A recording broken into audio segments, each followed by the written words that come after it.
মই মছলা আনিলোঁ মাছ কাৰীৰ কাৰণে 3টা টমেটৰ বিলাহী আদা নহৰু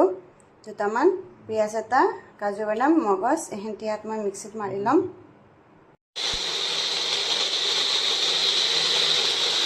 মাছটো এনেকৈ অলপ কমকৈ ভাজিব লাগিব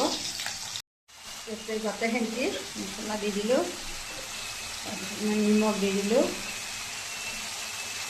হালধি দি দিলোঁ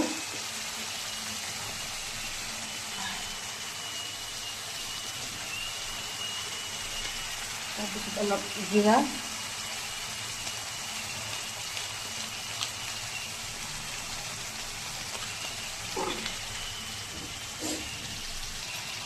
ৰেড চিলি অলপ